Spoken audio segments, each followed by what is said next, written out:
On behalf of the London Free Press Publishing Company and CFPL Broadcasting, I wanted you to be among the first to know of a small policy change that was made just today regarding maternity leaves. As you know, in the past, they've been 18, 19 weeks. We, being a conservative firm, feel that's just a little bit of overkill. You're the first experimental test case we'll be taking to the Labor Standards Board. Labor being an appropriate word, I believe. It has now been reduced to 10 days. So good luck. We have a donut ring cushion for your chair. We're anxious to have you back.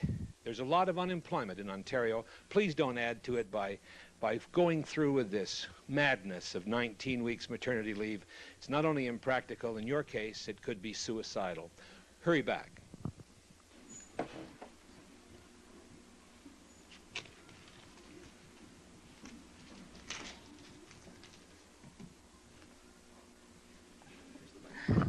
Hi, Kate. Just kidding. Hurry back, eh? Looking forward to seeing you again. Very good. Excellent. Print it. Certainly you've been hearing a number of greetings, felicitations, exultations from other staff members, but I'd like to put everything in perspective this morning and bring your spiritual meditation to you. You know, Kate, the Bible teaches us that we not only have responsibilities in the home, but also outside of the home. And certainly when we take the life of a small infant and we understand all of the great things that come from youngsters, it's also important to keep a heavy hand in discipline as well. And certainly in this particular case, I know that may be a problem, not so much with the infant, but with your husband. So keep them in line, and remember, come on back soon.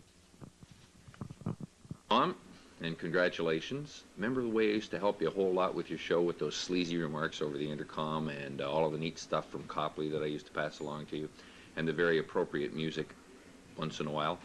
I thought I'd pass along some information to you about little boys, because I'm two at home, and so that means I'm one up on you. So we'll make this very authentic, and I'll tell you some translations from children that you should know about once you get William at home.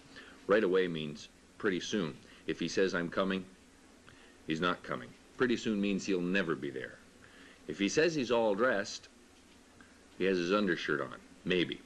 If he says I'm just tying my shoelace, then he's looking for his shoes. If he says I don't know why he just hit me, then that means, eventually, hopefully, that he's just hit his brother. If he hollers out, Mom! Well, then that means that his brother's just hit him. If he says it's too cold in here, it means he doesn't feel like going to sleep. If he says my stomach hurts and my head and my nose and my hair too, it means he doesn't feel like going to sleep. There's nothing seriously wrong. If he says all the other kids have one, then that means John's banker's son is maybe going to get one. If he says you promised I could, that means you said he couldn't. Should he say you promised, then you probably said, well.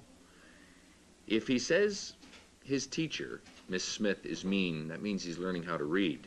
If he says that Miss Smith hates me, it means he can't learn how to read. Once he discovers that Miss Smith is beautiful, he has learned how to read. Let me finish this part of the book means he wants to stay up till 1 o'clock in the morning. It doesn't fit means that the other kids just have a different color. If he says, I love you, Dad, he wants football helmet. If he says, I love you, Mom, then he wants chocolate syrup on his ice cream. And if he says, I love you to his brother, it means he wants his brother's football helmet. And if he says, I love you, Cat, then there's nobody home. Keep him out of John's books. He's a lucky guy, and you're lucky folks. Boy, do we have big news for you this morning here on CFPL. Kate Young and John, her husband, the proud parents of a beautiful baby boy, 7 pounds, 10 ounces, William Frederick Burton. And that's our big announcement for this hour. Hang around next hour. Boy, we got some news for you. I should have danced all night. See, the word is properly pronounced Nice, as in Pete Green's Nice biscuits. Hi, it's Peaches List Stars. Do you remember this tune? Steppenwolf, Magic Carpet Ride. They're just one of the many famous groups that have gone on to fame and fortune in the international music scene, and I can teach your son to be a rock star as well. Just sign up at the Peaches List Stars, a star of rock and roll heroes, and we'll have him on that magic carpet ride to the stars. Yes, as the Peaches List Stars, a rock and roll school, just sign the contract right here, please. Hello, Kate. Pardon me for not shaving, but You see, we went out last night for the Kate Young memorial. Well, that's a lie. It was actually Dave Mahar's birthday. And Peter and I were both late this morning. I'm sorry you missed that. It wasn't even a snowstorm. But anyway, I just wanted to say hello and pardon my appearance, but I'm so happy for both of you. And you know, after having a wonderful time last night, remember the early days of your pregnancy? Today, you and I have something in common. If you'd pardon me for just a minute.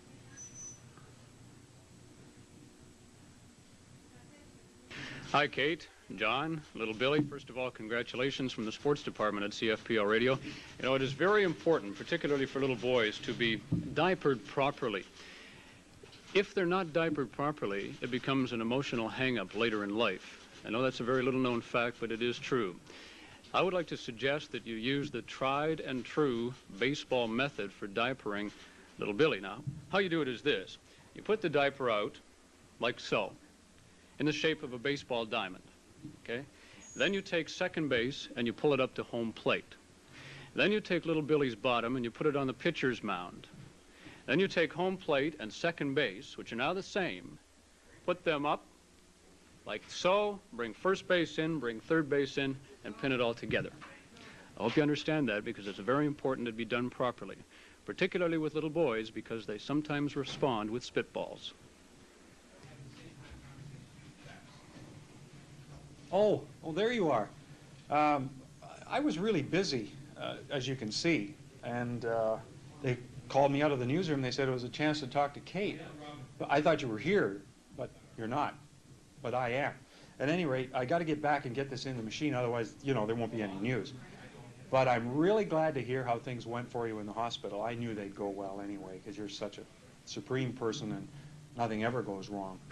But I want to tell you one thing. If you need a little basket, you know those wicker baskets they have, and they put newborn babies in them. You know, they have the cover over the top. I think they used one in Gone with the Wind or something like that. At any rate, we have one of those beautiful baskets at our house that I'm sure the little one would love to nestle down in and relax once he leaves the hospital. Yeah. So make sure you check with me, because we've got it. Don't go and buy one. Otherwise, have a good time, give the baby a kiss for me, and bye. Hi, Kate. How are you? Hi. Congratulations. Now that you've got a little boy, now you can have a girl, too. Soon. Next year. We're done. Zip. Hi, Kate. Anytime you want any more motherly advice, make sure you come around to see me. I'll be here. And something else, I'd like to tell you that anytime you want babysitters, Helen is always available. Don't commit me to babysitting. I like cats. But congratulations, Kate, and the cafeteria is still well stocked with food for your breakfast in the morning. Well, I wish I could have a baby. Nobody ever sends me videotape. I used to sing videotape people with their clothes on, are you? Show this to John, he'll find it fascinating. Well, we're all happy to hear about, I had to write this down, William Burton Frederick. Poor little kid's got a name longer than he is.